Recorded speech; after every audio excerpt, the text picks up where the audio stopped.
I want to take this to the next level and then say, how does this translate now to metaverse? How do you define the metaverse? How are you currently thinking about the metaverse? How do you answer these questions to people that are new to this game?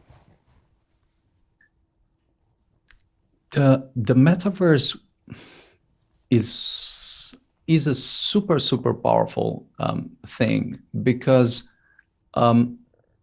it can essentially give you an experience of everything you've ever wished for in a so compelling way that it becomes like something stronger than the strongest drug.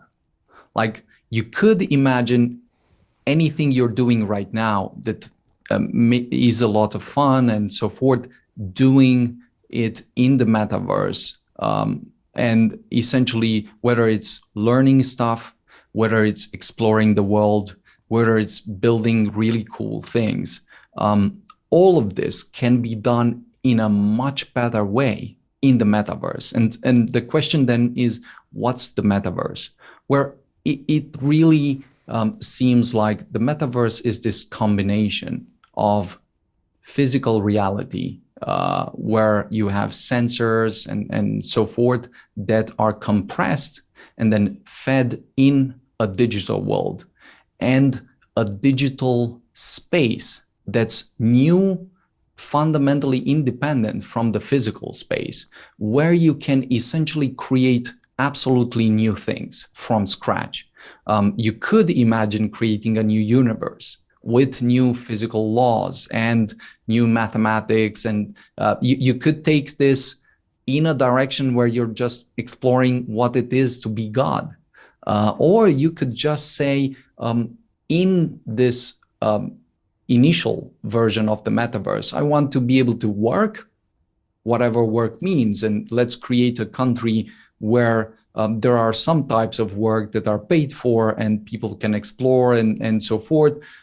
You can explore the world, whatever you find fascinating in this physical world.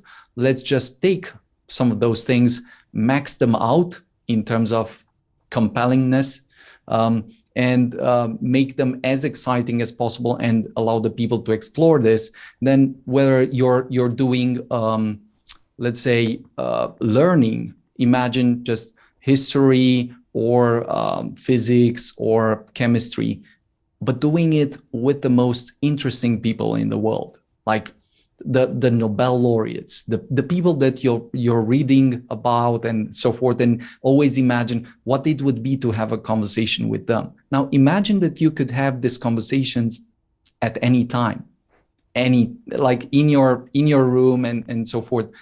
That's something that of course is extremely powerful, and it is not yet available fully at this point. Of course, there's an arms race based on this insight that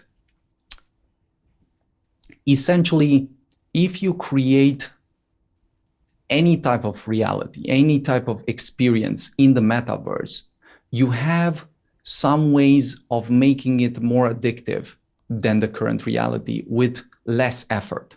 So this is an insight that, if taken to its natural conclusion, can become something of a dystopia, right? You have everything great. People can basically become gods in the metaverse, but in the real world, the life becomes super depressing. No one wants to build anything anymore, and so forth. So there's another discussion as to, first, how do we build the cool things in the metaverse? How can we create all these new economies and open them for this new world, the young generation and everyone else that's interested?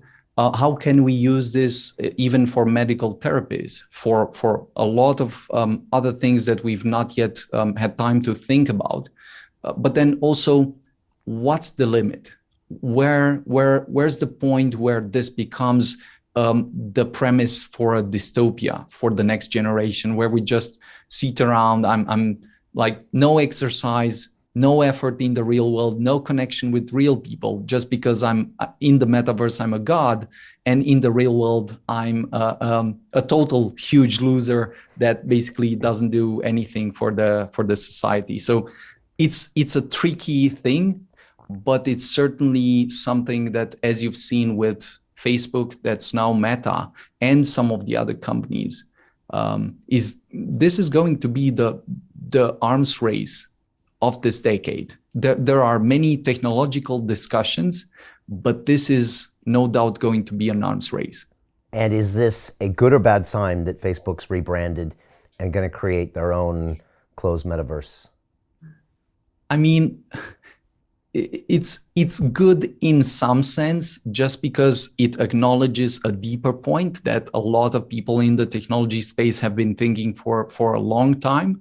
But it's super worrying because in all the novels that you read, the dystopia looks like a metaverse owned by a corporation, where you basically have ads for your entire life because you don't or cannot afford to start playing the real world. So I would say that it will be an effort that everyone will want to put a fight for, to not allow this to happen, to not allow a corporation to own this new world. And to the degree that we can make it happen, this can become extremely, extremely powerful and rewarding. I mean, Yatsu said this is the biggest fight of our generation, maybe of all humanity, controlling and making it an open metaverse versus a closed metaverse. Do you agree? Is it that dire?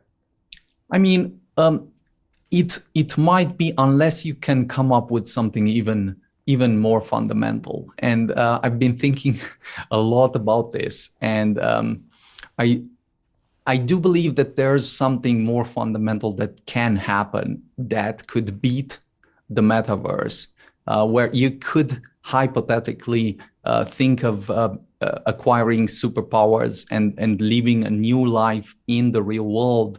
And that's like having a neural lace that really works. The